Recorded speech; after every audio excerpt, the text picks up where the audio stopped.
deberíamos, perdón, casi me bajo el bus. Deberíamos estar conectados a esta conferencia. ¿Listo? Entonces, con relación a la situación puntual que teníamos con la creación de los grupos ya fueron creados, ustedes entran a su plataforma, entran a personas, ahí van a encontrar los grupos, pues ya es que se comuniquen ustedes y saquen adelante eso. ¿Qué es el trabajo? El trabajo es algo que se va a presentar en el escenario 4 y en el escenario 7. Es que me han llegado unos correos y unas preguntas que trata el trabajo, que cómo se hace el trabajo, que si el trabajo es al fin en grupo. Es decir, todo lo que nosotros, yo supongo que el curso somos 50 personas y pues generalmente se conectan 7, 8, 10.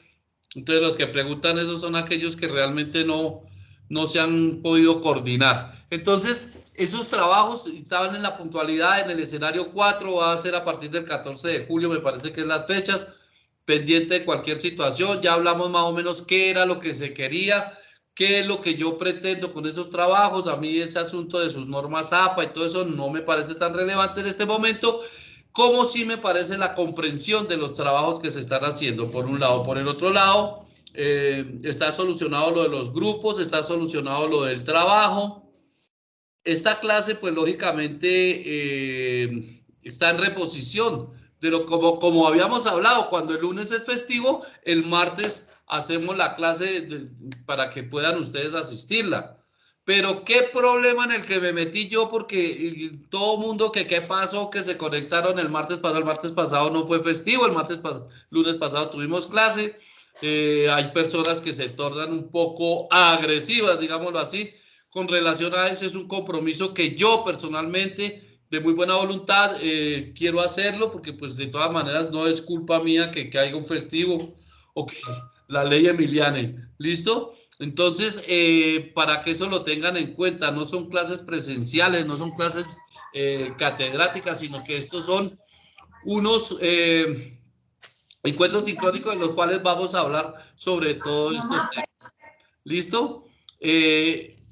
Con relación a las charlas que hemos tenido con relación a la primera clase y única que hemos tenido, pues se habló más o menos de la historia de lo que es el derecho civil, la historia de cómo llegamos hasta esa ley que es un poco antigua, que ustedes vieron a través desde Andrés Bello, cómo llegamos a esta puntualidad de tener el Código Civil, que hoy en día todavía lo estamos funcionando. Tenemos una ley de 1887, la ley 37 de 1887, la cual nos tiene el Código Civil vigente. Y vimos esa historia, vimos rápidamente de qué se trataba. Entonces, ya hoy empezamos como a analizar ese primer capítulo, el libro primero del Código Civil, que ustedes seguramente lo tienen, y que nos habla de la división de las personas y de las clases de personas que hay, que existen unas personas naturales y existen unas personas jurídicas, ¿sí? Y nos habla y nos define en estos artículos como la persona natural son todas las personas, todos los individuos de la especie humana, cualquiera que sea su edad, su raza, y que tiene derechos y es susceptible de obligaciones. ¿Listo? Asimismo, ¿qué es una persona jurídica, no? Entonces, la persona jurídica, pues, digamos que está contemplada en el Código Civil también, pero en el Código Comercial. Entonces, esa persona jurídica se llama jurídica a una persona que es a un ente ficticio, pero que es capaz de ejercer derechos y de contraer obligaciones civiles, de ser representada judicial y extrajudicialmente. Las personas jurídicas pues son de dos clases, de dos especies. Hay corporaciones, hay fundaciones de beneficencia, hay personas jurídicas que participan de uno o de otro carácter, dependiendo esa situación, ¿no? Entonces, en sí la persona jurídica es esa organización que busca cumplir un fin concreto, que puede estar constituida por personas físicas que actúan pues de un modo concreto, actúan en beneficio del desarrollo de una actividad a través de una persona jurídica que lo único que hace es tener derechos y tener obligaciones, y que va a ser representada por una persona la cual tiene tiene, ya podemos hablar de eso, que tiene efectos jurídicos como de cosa juzgada. ¿Listo? Entonces, esa es la persona jurídica. La persona natural pues responde pues a un título, como lo dice, personal por sus obligaciones. Y la persona jurídica responde a través de una sociedad que puede estar conformada por múltiples personas sin necesidad pues de que uno tenga que identificarlas, ¿no? Entonces, va a gozar de que, así como las personas naturales tenemos la cédula, pues la persona jurídica va a tener que una personería jurídica. Entonces se reconoce, y ¿cómo se reconoce esa personería jurídica? Esa personería jurídica es una figura en la cual le da vida y en la cual le da nacimiento a ese ente para dotarlo de derechos y obligaciones, que no es un ciudadano, sino que es una institución organizada como una empresa. Esa es la finalidad de la persona jurídica. Entonces, también tenemos que esa personalidad, tenemos que hablar de qué es la personalidad, ¿no? Entonces, la personalidad se adquiere en un momento, en el momento del nacimiento con vida. Una vez producida el entero desprendimiento del seno materno, entonces se considera que es una persona. Entonces nosotros en el artículo 31, me parece, si no lo han cambiado.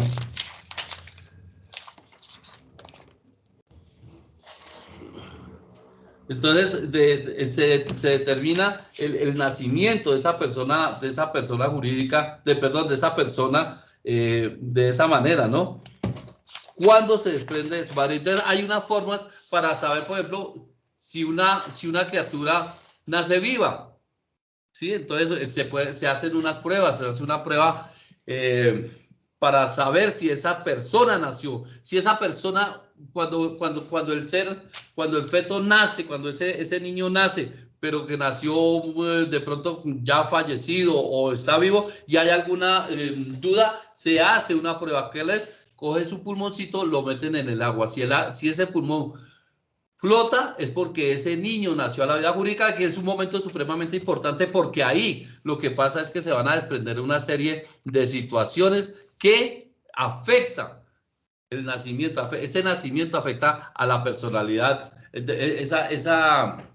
Esa personalidad de alguien depende de muchos factores, muchos estudios, pues el orden de nacimiento, por ejemplo, dentro de una familia, influye a la hora de presentar una reseña de identidad. El primogénito suele ser el más acucioso a recibir todos los beneficios de la ley. Acuérdense, por ejemplo, adelantándonos un poco de lo que son las líneas herenciales, cómo se hereda, descendente, ascendente y transversal. Es decir, los primeros herederos van a ser los de la descendencia. Entonces, ese orden de nacimiento, esa orden de esas personalidades son supremamente importantes porque dependiendo de eso también la personalidad empieza a mirar cómo se desarrolla desde el mismo momento del nacimiento. Y así mismo, pues, a través de esa vida, a través de todas estas situaciones, pues, como reitero, se va teniendo obligaciones y va teniendo derechos que hay que cumplir. ¿Hasta cuándo? Hasta un poquito después de la muerte, porque es que no solo con el término, con la terminación de la vida, es que se sucede ese hecho. Después de que la persona termina su ciclo, siguen elementos fundamentales para seguir dentro de unas obligaciones, como es, por ejemplo, un proceso de sucesión. ¿Listo? Entonces, todas esas situaciones son las que se determinan cómo es esa noción de persona. Entonces, en el ámbito del derecho, una persona es todo ente que por sus características está habilitado a tener derechos y a tener obligaciones, a asumir esas obligaciones. Por eso es que se habla de ese distinto tipo de personas, ¿no? Hay personas físicas, como definimos el ser humano, hay personas de existencia ideal, por eso decimos que es un ente ficticio, como son las personas jurídicas, que es un grupo de personas que se reúnen Entonces ahí están las corporaciones, las sociedades, el Estado, todas esas personas. Pero las personas físicas o naturales están contempladas desde un concepto de una naturaleza jurídica que fue elaborado desde los juristas romanos, como nosotros veíamos el juris corpus civilis. En la actualidad las personas físicas cuentan por el solo hecho de existir. Entonces, y ahí se empiezan a reconocer diversos atributos por el derecho. Entonces, las personas jurídicas, las personas físicas están contempladas desde muchos ángulos, ¿no? Esos son para llevar a cabo ciertos propósitos que pueden ser colectivos, al alcance colectivo, y están respaldados por normas jurídicas. ¿Por qué? Porque, pues, lógicamente, son sujetos de derecho. Entonces, en varios conceptos hay, por ejemplo, en la filosofía, el concepto de persona ha sido motivo, pues, de debates tenaces, ¿no? Se han elaborado muchas teorías. Entonces, la persona, pero persona es un término latino, un término que tiene su equivalente en el griego, ¿sí? Que hace referencia a las máscaras que utilizaban los actores del teatro en esa época, ¿sí? Entonces, podríamos decir que etimológicamente persona significa personaje. Entonces, de ahí empieza a nacer todo esta situación. Entonces, hay que destacar que se denomina como persona, pues, un ser que tiene ciertos rasgos muy definidos, muy importantes. Entonces, digamos que en la antropología se tiene y se afirma que la persona es todo un ente estructural que se abre al mundo y a otros seres vivos, ¿sí? Y que es un sujeto independiente y libre frente a otros sujetos. Entonces, hay formas de tener esa persona, una persona como sustancia, que es la atribución de las propiedades particulares, como independencia y como raciocinio. Eso viene desde la escuela aristotélica, que de la Edad Media, ¿sí? Ahora, la persona definitivamente, ¿cómo se va a analizar? Como un ser pensante, un sujeto a tener razón, a pensar, a estar estructurado en el pensamiento. Y entonces, ¿eso qué hace? Que haya personas como ser ético, haya una persona como ente jurídico, haya personas religiosas. Entonces, eso es muy interesante, muy importante. Perdón un momentico aquí, ¿qué es lo que hay alguien escribiendo?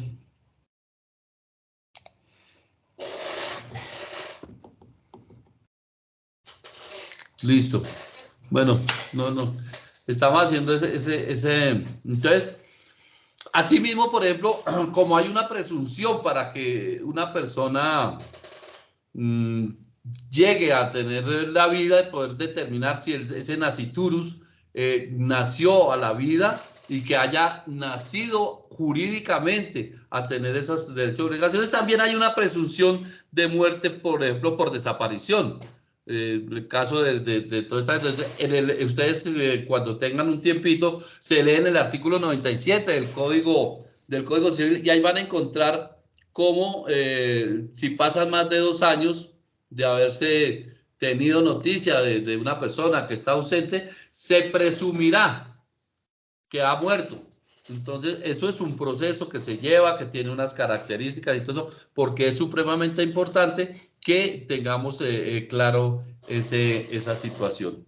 La presunción, todo eso. Entonces, ¿por qué? Porque vuelvo y le repito, hay unas líneas herenciales, hay unas líneas que se manifiestan y que son supremamente puntuales, descendentes, ascendentes y transversales. Es decir, cuando yo hablo de descendencia, son los hijos lo que estamos hablando, ¿sí?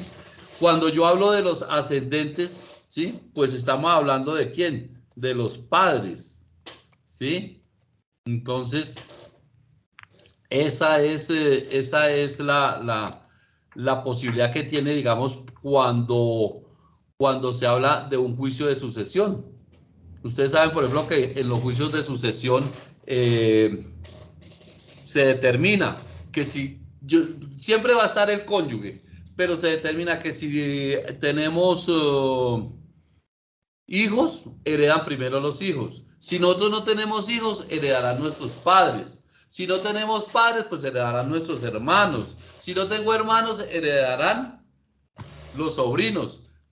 Pero si no tengo familia, que se dan casos, eso va a heredarlo el bienestar familiar. El bienestar familiar es el que va a tener esa situación puntual en ese sentido.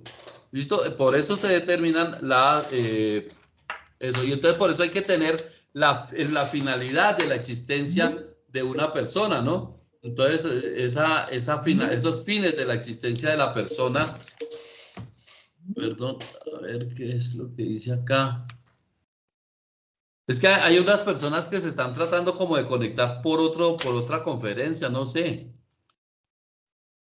Doctor Blanco, buenas noches. Lo que pasa es que, a ver, no sé si ya hablarían con su merced, se suponía que esta clase quedaba para el día jueves. Entonces, pues, pero es que sorpresa. Ustedes son del grupo C06.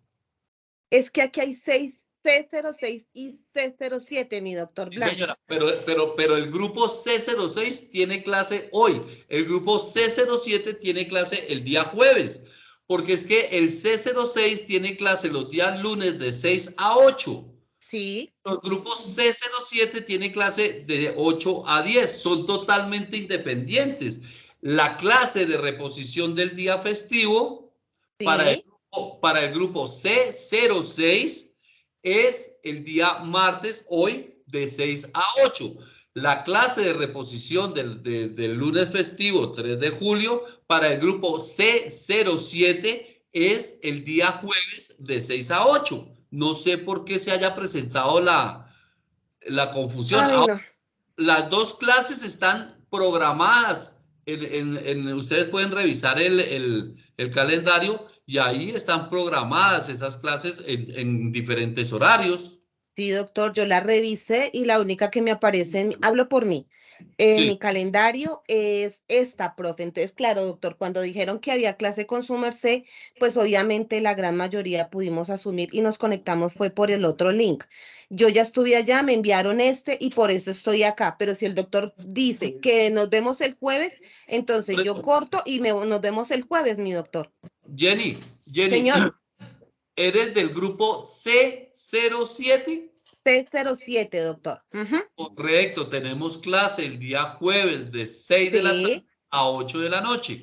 Sí, La doctor. clase, en este momento, la clase que estoy tratando de llevar adelante, que Dios mío, ha sido un parto. Una locura. No. Y fuera de que no hemos podido hacer la clase, me llama a la facultad y que no, que tienen que conectarse a sus conferencias estas. Pues imagínense, claro que son muy interesantes, son de mucha retroalimentación, muy importantes. Pero entonces está determinado muy claramente, Jenicita, mira, los grupos C07 tenemos la clase el día jueves de 6 a 8. Exactamente, doctora, así habíamos quedado. Perfecto. Y el grupo del cual estamos tratando de adelantar hoy es el grupo C06. Listo, doctor. Entonces yo me quedo con su clase del día jueves, me voy a desconectar. Muchas gracias por la información. Jenny, así mismo los grupos de trabajo para presentarlo del escenario 4 ya están listos, están inscritos, están publicados. Sí, señor. Y está todo correcto, ¿listo? Sí, señor, ya lo vi también y ya también ya todos hemos estado hablando al respecto, doctor, pero pues hay personas que no aparecen, seguiremos en el intento. Pero ¿Listo? bueno, doctor, quedamos para el jueves. Muchas gracias y disculpe la molestia. No, muchas gracias, que estés bien. Chao, profe. Chao, que esté bien. Dios mío. Listo. Bueno. Entonces, continuamos con la temática que estábamos tocando con relación a lo que son las sucesiones y cómo se llevan adelante esas sucesiones por nuestro ordenamiento jurídico, ¿no? Entonces, partiendo de eso, una sucesión en Colombia se da cuando una persona fallece y a ella se le denomina el causante y que deja un patrimonio. el cual debe ser repartido entre sus herederos, que se denominan causavientes, y liquidarse según unas formalidades de ley. Las sucesiones en Colombia se pueden tramitar de dos formas. Cuando todos los herederos están, que son personas naturales generalmente, cuando todas esas personas están de acuerdo, uno puede llevar esa sucesión ante una notaría. Más rápido, es más sencillo, no tiene problema, no hay inconvenientes. Cuando alguno de los usuarios no está de acuerdo, entonces toca acudir a dónde? Ante un juez de familia, ¿ya? Y en eso, allá se coloca esa situación. Acuerden que tenemos dos tipos de sucesiones, la testada y la intestada, que es cuando se deja un testamento, cuando no se deja ninguna situación, que podemos tener, que esos son temas ya más adelante que ustedes van a ver en su área de sucesiones. Pero ¿qué pasa? Que tiene toda la estructura y todo el fundamento en qué? Precisamente en esto, en lo que son las personas. ¿Qué quiere decir eso? Del principio de la existencia de las personas. ¿Listo? Entonces uno mira esa situación desde la existencia que existe, que tiene la persona y que se clasifica en qué tipo de persona, vamos a estar hablando. Entonces, la existencia legal de toda persona principia al nacer, al separarse completamente de la madre, ¿no? Entonces, esa criatura que muere en el vientre materno o que perece antes de ser completamente separado de su madre o que no haya sobrevivido a la separación, en un momento siquiera su ruptura no se podrá tener como si hubiera existido. Por lo tanto, no va a ser un sujeto de derecho o sujeto de obligaciones. Es ahí donde radica la importancia de esa situación. Ahí es donde radica eso. ¿Qué es una persona que tiene derechos y que tiene unas responsabilidades? Entonces, ¿cómo se define eso? Persona en derecho, ¿cómo definimos esa persona? Entonces ya sabemos que es el sujeto que puntualmente, y el día que tenga que mirar ustedes esa definición, es eso, la persona jurídicamente hablando es el sujeto de derechos y de obligaciones, es decir, que tiene la capacidad de tener derechos, de contraer obligaciones, ¿sí? Entre personas, ¿no? Entre personas naturales, entre todas las personas que se están, otra vez, esperen un momentico que vuelven y me bloquean aquí, están tratándose como de conectar desde la otra, Dios mío bendito, pues que increíble que no haya, que no se haya tenido en cuenta eso, ¿no? O sea, dejamos unos horarios muy puntuales, dejamos unos horarios supremamente concretos con relación a eso. ¿Alguno de ustedes, Jimmy, o alguno de ustedes ha revisado el escenario 4 con relación a la actividad que tienen que desarrollar?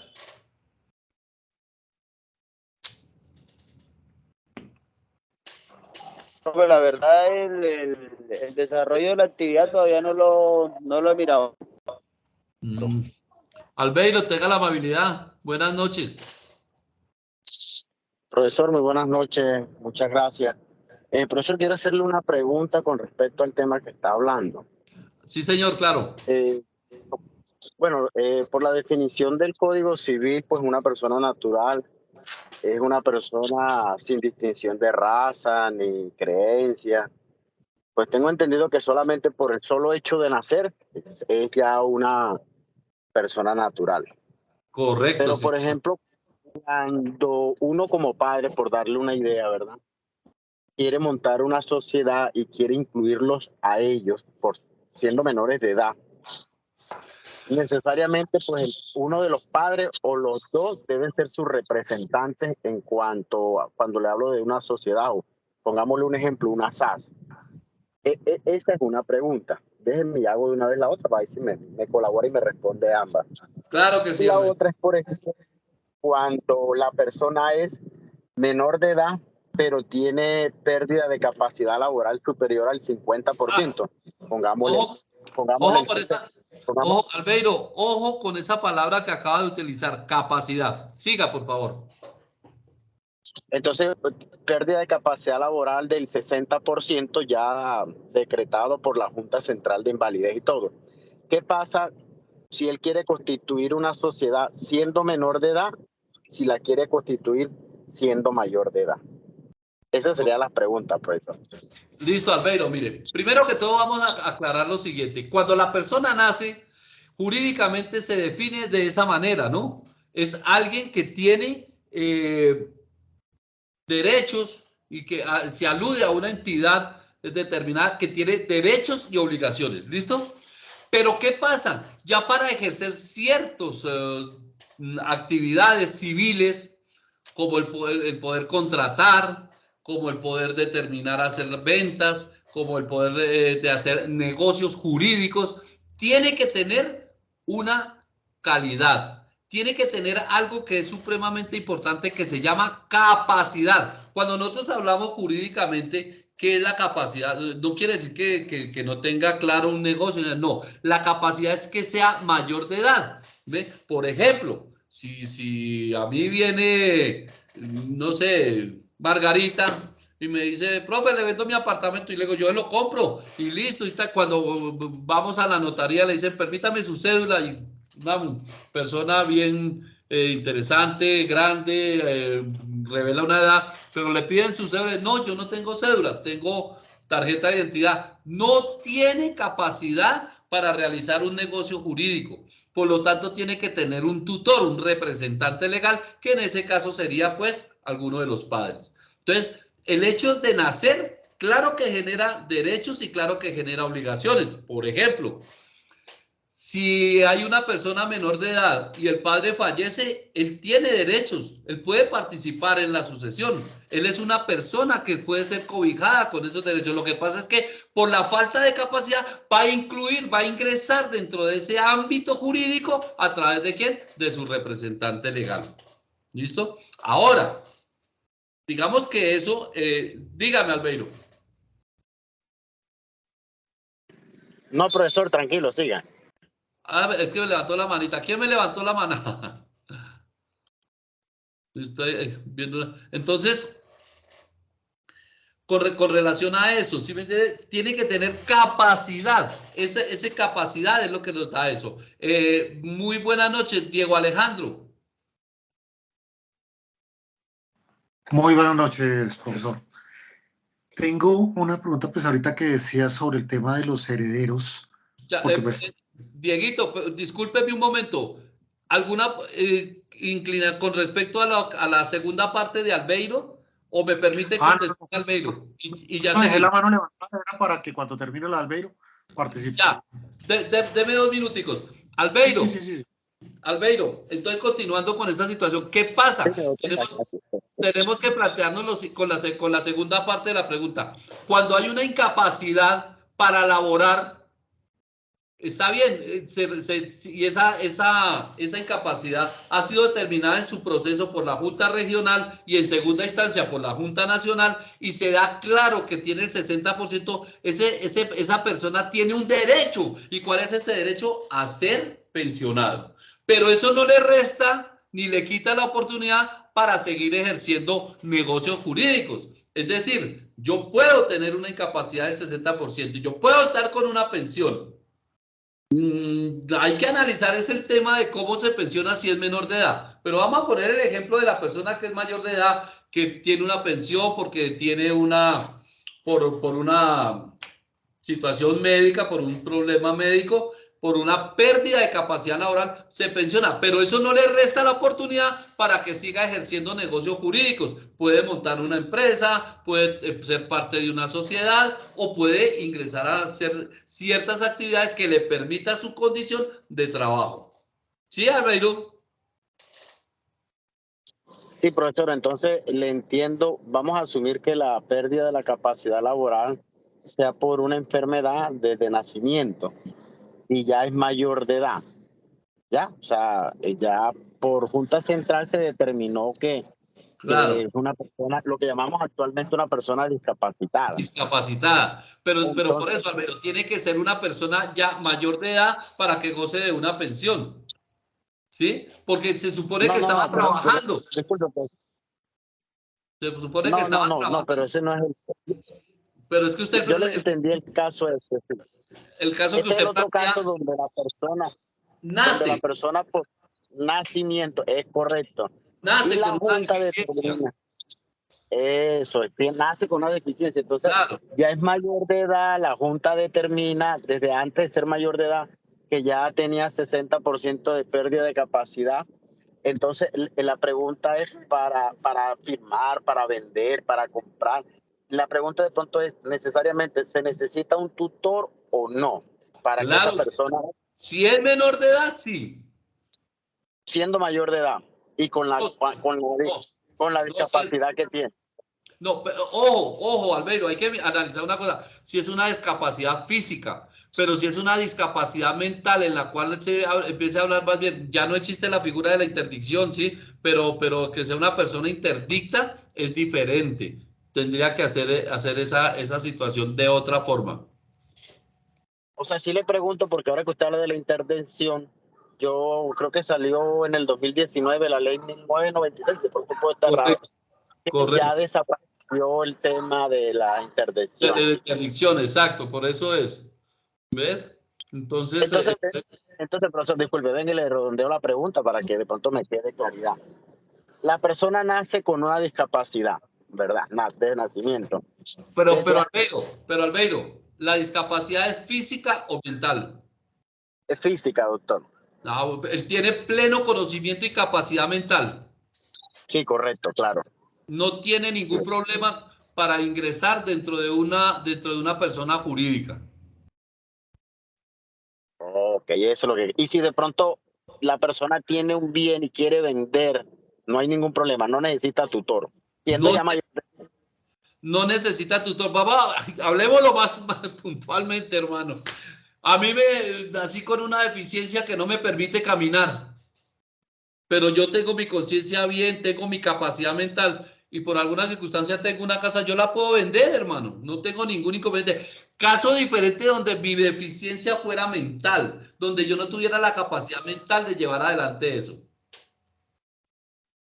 Albeiro, ¿usted me está escuchando?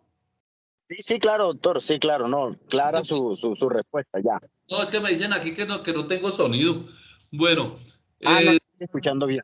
Listo. Sí, tiene que tener cuidado porque hay que mirar qué tipo de capacidad estamos hablando, si es una capacidad mental o si es una capacidad física. Si yo tengo una deficiencia física que no me permite caminar, que no me permite movimiento, pero mi capacidad mental está bien, no tengo ningún inconveniente. ¿Listo? Diego Alejandro, por favor, ahora sí, qué pena. Listo, doctor, muchas gracias. Buenas tardes. Profesor, buenas tardes. Es que en la pregunta ahorita, cuando decías de que en una sucesión, que bueno, que vienen los hijos, si no tiene hijos, entonces los padres, los hermanos, dependiendo, pero a la cónyuge no. Pregunto porque, pues, cuando hay una persona que se divorcia... No, perdona, Dieguito, perdóname una cosa. La cónyuge siempre está en todos los niveles. Los niveles son excluyentes, ¿sí?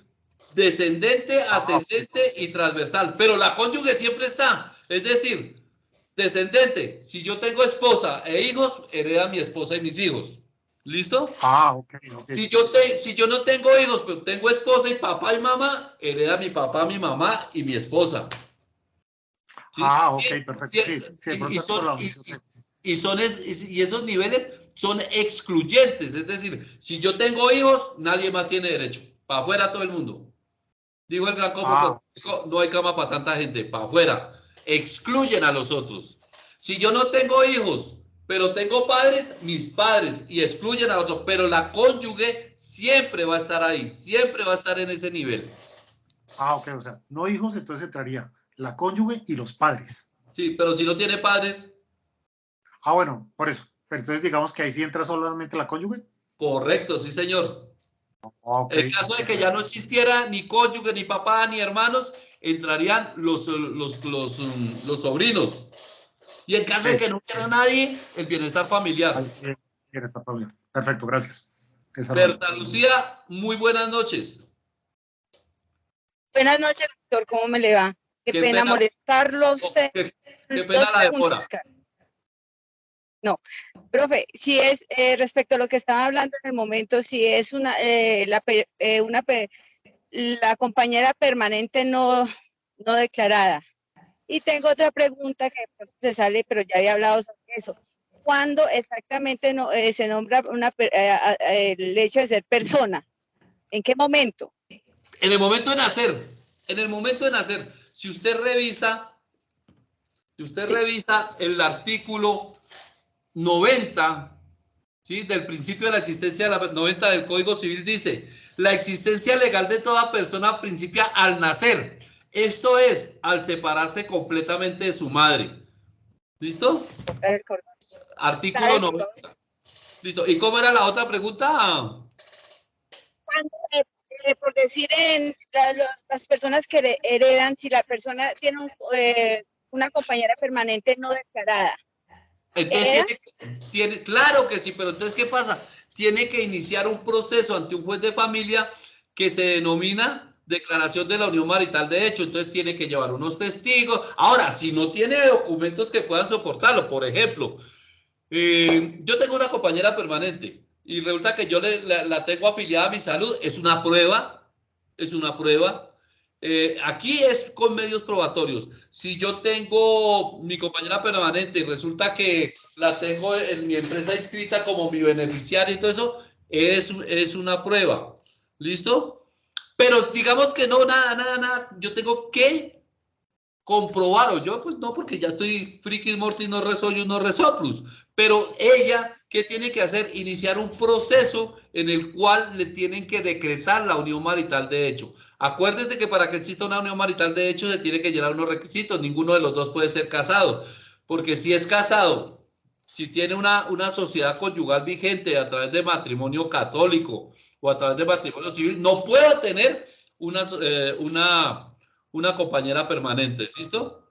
Entonces, esa condición de compañera permanente debe ser probada mediante declaraciones que si está en vida puede ser ante el notario, pero si ya es posterior, tiene que ser ante un juez de familia, que tiene que ser por voluntad propia, que tuvieron el ánimo de tener una familia. Entonces, cuando ella tiene esa declaratoria de un juez de familia de la existencia de esa unión marital, de hecho, se supone que tiene todas y cada uno de los derechos como si hubiera sido su esposa.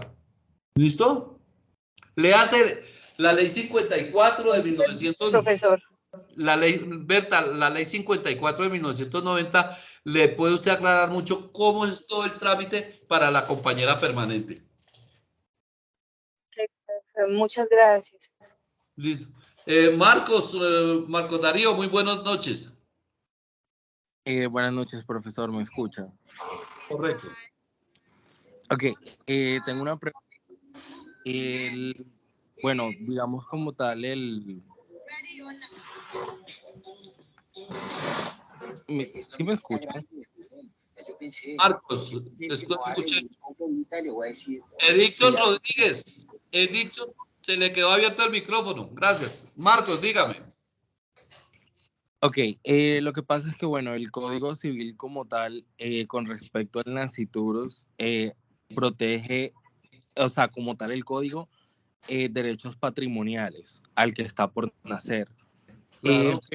¿Cómo hace, o sea, de qué manera la normatividad aquí en Colombia ha extendido, por ejemplo, la protección del derecho a la vida a a un feto que técnicamente, si para ser persona objeto de derechos y obligaciones necesita estar separado después del corte del cordón? ¿Por qué, o sea, a través de qué maneras se ha extendido proteger la vida de algo que todavía no es una persona?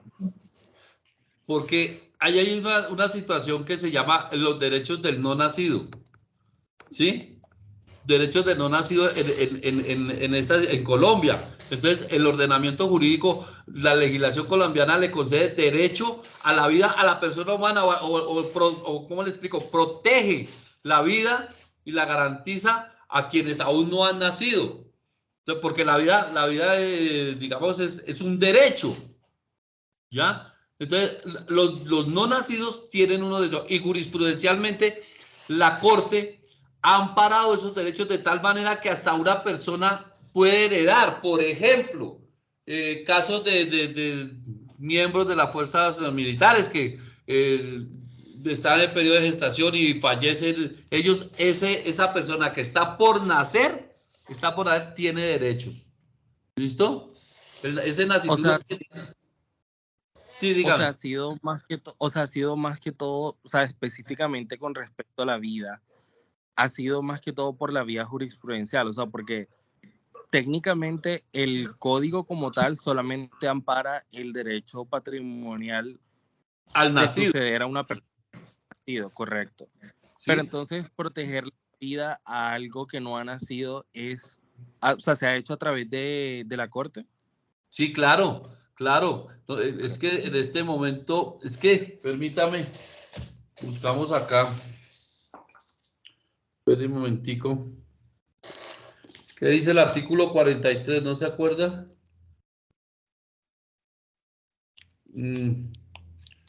La mujer y el hombre tienen iguales derechos y oportunidades. La mujer no podrá ser sometida a ninguna clase de discriminación durante el embarazo y después del parto gozará de especial asistencia y protección. Recibirá, Estado apoyará de manera especial a la mujer cabeza de familia. Dentro del artículo 43 de la Constitución Política de Colombia nos habla de eso, que la mujer que está en Estado ya tiene derechos. Ya tiene derechos. ¿Listo? Entonces, hay varias sentencias de la Corte Constitucional. Déjeme mirar aquí una cosa. Revísese la sentencia T-223 del 98, Marcos, o la sentencia C-133 del 94. Esas dos sentencias le pueden ayudar mucho a aclarar esa situación con respecto de los derechos de los no nacidos.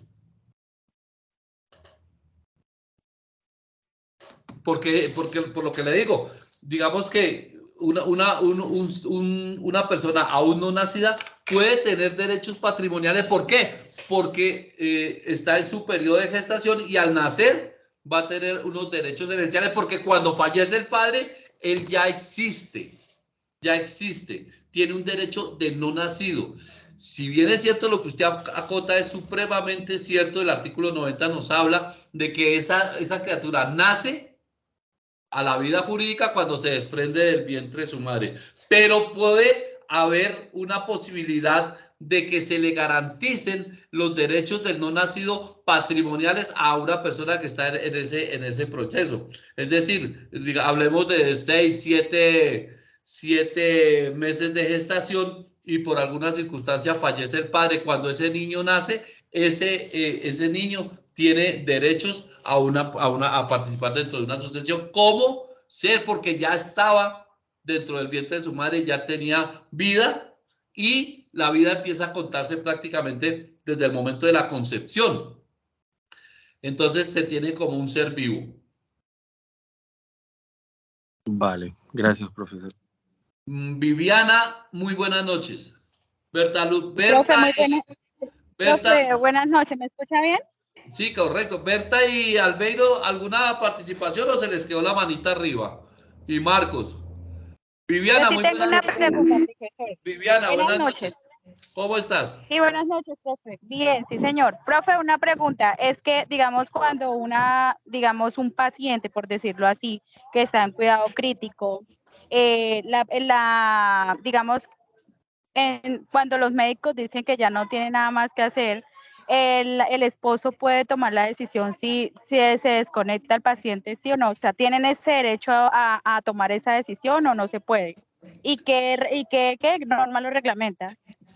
Mire, Viviana, cuando una persona entra a una UCI, cuando una persona entra a una unidad de cuidados intensivos, siempre debe haber una persona responsable que va a dar las autorizaciones.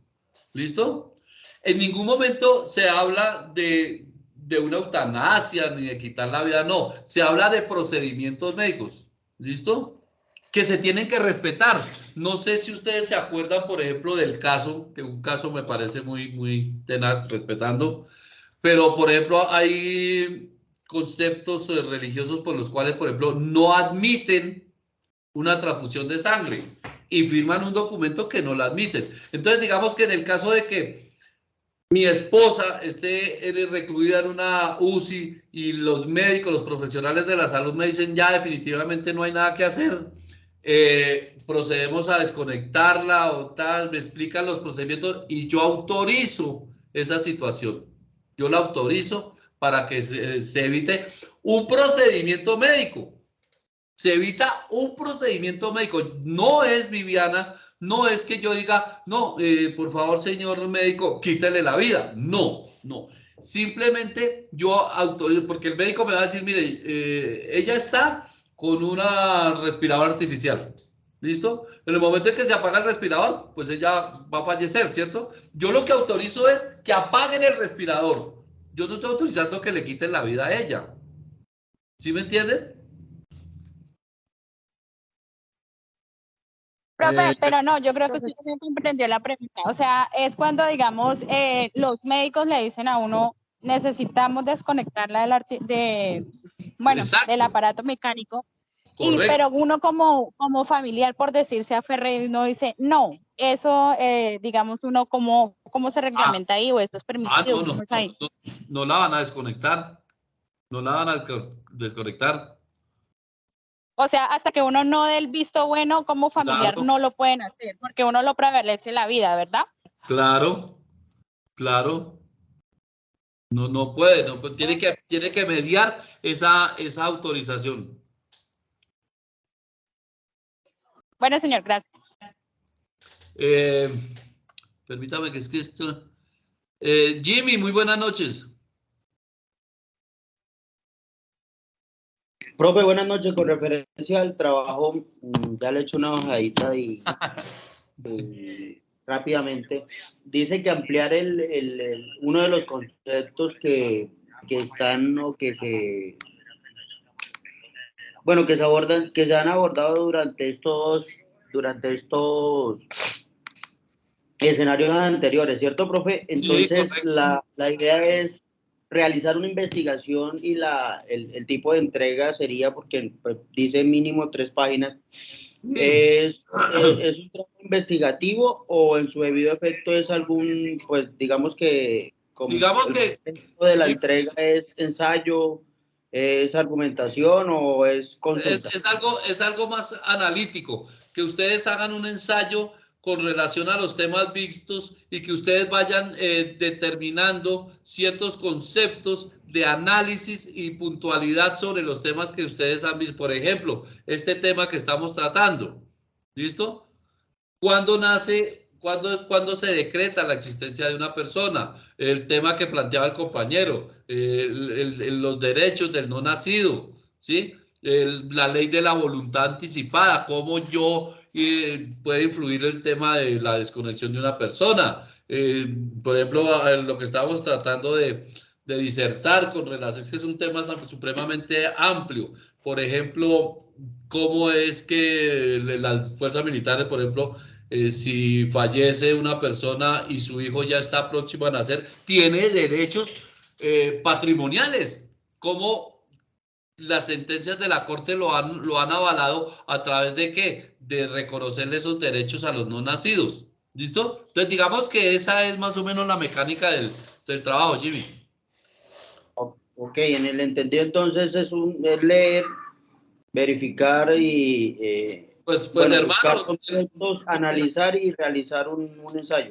de leer ya tuvieron que haber leído todo eso, entonces ahora ya es el análisis profundo. Pero, listo. Como dice, 5 citas bibliográficas más, imagínese, profe. No, por eso, es que por eso le digo yo, hermano, a mí me interesa más que su conceptualización, que usted analice, interprete, que haya una hermenéutica y podamos disertar sobre ese tema. Para que me coja 5 libros a fusilar y copy-paste y todo eso y todo ese cuento, pues no me parece que sea más productivo. A ver, Jenny Alejandra, buenas noches. Hola, profe, buenas noches y buenas noches, compañeros. Bien, Jenny, ¿cómo Profe, estás? bueno, pues tomando lo de Jimmy, bien, gracias, profe, tomando lo de Jimmy, yo quería preguntarle, ¿se puede escoger un tema específico amplio? O sea, pues la idea es no Jenny, de lo que hemos visto. botar todo, una mezcla de cosas. Jenny, yo pienso ¿Señor? que de las temáticas que hemos visto, de las temáticas No, que sí, hemos claro, profe, o sea, la idea es de la temática que se haya visto, sino que pues Ah. usted sabe que hemos abordado muchas cosas en estos últimos 13 Dios mío. escenarios y pues hablar de todo un poco sería como un sancocho como tenemos los colombianos. Entonces a lo que yo me refiero es tomar un tema específico El sancocho que y poder pues profundizarlo o algo así, o sea, Sí, más o correcto. menos a saber si sería igual a Correcto. un trabajo que ya nos han dado en otro lado. Entonces era para saber eso, o sea, podemos escoger un tema específico, por ejemplo, lo que usted decía, el derecho de los no nacidos. Me puedo pegar todo, investigar, buscar una... Claro, claro que sí. Todo lo que venga, lo de los derechos no nacidos, por dónde arrancó, cuál sentencia aplica, cuál fue derogada, cuál no fue derogada, Claro. en fin, o sea, buscar y hacer como un cuerpo de eso, y pues esa es una parte del tema que hemos visto dentro de los escenarios, o pues sería sacar un análisis, como decimos nosotros, sacar un resumen de todos los 3 escenarios y poder plasmarlo ahí. Entonces, eso era la inquietud que tenía, profe. No, correcto, así está perfecto. Usted toma un tema, lo analiza, lo profundiza. Si usted desea hacer una investigación jurisprudencial, sería excelente. ¿Para qué? Para aclarar esa serie de conceptos. Venga rápido, ¿quién falta? Joana Andrea. Joana Andrea. Hola, profe, sí, señor. Joana, muy buenas noches, ¿cómo estás? Cuénteme. Muy bien, profe. Es que también leyendo acá con lo del tema, dice que hay que presentar una infografía donde se suban como unas fotos. Entonces ahí es donde tengo como la confusión. Pero ojo, ¿estamos hablando del escenario 4 o del escenario 7? Del escenario 4. No, el escenario 4 dice que tome No, el escenario 4 es otra cosa. Sí. El escenario 7 son las infografías.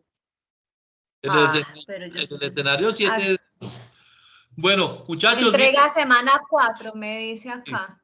Sí, correcto. Venga, muchachos, mire, ¿alguna así aparte de eso? ¿Edixon se le quedó la manita arriba a Viviana o ya? Hola, profe, buenas noches. Una consulta pequeña. Dígame. En este momento tocamos el tema de las sucesiones, ¿no? En la parte de la reunión. Pero tengo una consulta. ¿Qué pasa con los hijos que son fuera del matrimonio, pero que convivieron o conviven con el causante? ¿Ellos tienen algún tipo de derecho, profe? ¿O necesitarían? Edixon, nosotros estamos bajo un ordenamiento jurídico positivo. ¿Cómo es la única forma que yo reconozca que una persona sea mi hijo? A través del registro civil de nacimiento. Así no sea mi hijo, así no sea mi hijo biológico. Si a mí, yo conozco a Petunia y Petunia tiene un pelado y yo voy de amplio y de amable y le digo camine para la notaría y le doy mi apellido al hijo de Petunia, ese hijo es mío y tiene los mismos derechos que mis hijos biológicos. O sea, en esos realidades tendríamos que realizar un proceso de adopción. No, nada. No, nada. No hay por qué hacer el proceso de adopción. Vuelvo y le repito el ejemplo loco. Yo conozco a Pepita y Pepita tiene un peladito de 5 o 6 meses, ¿no? Que le camine para la notaría y yo lo reconozco. Yo le doy mi apellido. Entonces, a través del registro civil de nacimiento, reconozco a ese niño como hijo mío. Acuérdense que ya no existen los hijos naturales, el bastardo, el no sé, no, ya la persona que está en el registro civil de nacimiento tiene los mismos derechos que cualquiera de los hijos biológicos. Ok, profe. Porque bueno, es que, digamos, sí, diga. Qué pena, profe. Lo que pasa es que sucede el hecho de que sí, es un hijo de pronto de la pareja de relaciones anteriores, pero en este momento ya está conviviendo, ¿sí? Con el que fue el causante. Sí, entonces el tema es en el registro civil, en ese momento pues estaba el padre natural. Sí. pero pues en ningún momento se hizo ninguna actualización de ese registro y por ende pues quedaría ese hijo como en el limbo, ¿sí? Entonces, ¿qué se debería hacer ahí? ¿Ante qué instancia uno puede recurrir para que ese hijo, ¿sí?, pueda obtener parte de esa herencia al no estar, como le digo, pues dentro del registro civil? Ya, mire, Edison, ahí hay un problema muy berraco, hermano. Ahí hay una vaina muy tenaz. Vamos a plantear lo siguiente. La criatura es hijo de la persona, pero la persona no lo reconoció, no lo registró. ¿Sí o no? Correcto. Listo. Y yo no registré al pelado. Entonces, sin registro. Y yo llego y desconecto. Joana Andrea, se le abrió el micrófono. Entonces, Edison, ¿qué pasa? Yo no lo reconocí a él, ¿cierto? Y yo fallezco. Entonces, hay que establecer la filiación. Entonces, se inicia un proceso ante un juez de familia que se llama impugnación de paternidad. ¿Listo? Entonces, a través de análisis genético va a determinar un juez si ese niño es hijo mío. ¿Listo? ¿Cómo? A través de la genética. Entonces, si hay hermanos, pues a través de un hermano. Si hay mi padre, por ejemplo, entonces a través de mi padre. Toman una muestra y si es 99.99 de acuerdo, pues ese niño es hijo mío y entonces un juez de la República declara que ese niño es hijo mío y por lo tanto se procede a hacer el registro civil y teniendo el registro civil ya tiene las mismas condiciones de cualquiera de los otros. Ok. ¿Listo? Listo, profe. Muchachos, conéctense a la conferencia esa, si no los van a fregar. Nos vemos el próximo lunes en el agradable horario de 6 a 8. No se vayan a perder, por favor. ¿Listo? Profesor, muchas gracias. Dios lo bendiga. Edison, muy buena noche. Jimmy. Vale, muy gracias. Bueno. Gracias. Hágale a la conéctense a la conferencia. Bueno, muchachos. Muchas gracias. Hasta luego. Chao, Diego. Buenas noches. Profe, una última pregunta, qué pena que sea tan cansona. No, bien pueda. ¿Este ensayo es individual? No, mi amor, que eso es en grupo. Ok, listo. Bueno, China, Un mire los poquito grupos. despistada. Mire los grupos. Listo, Chao. vale, profe, gracias. Buenas noches, que estés bien.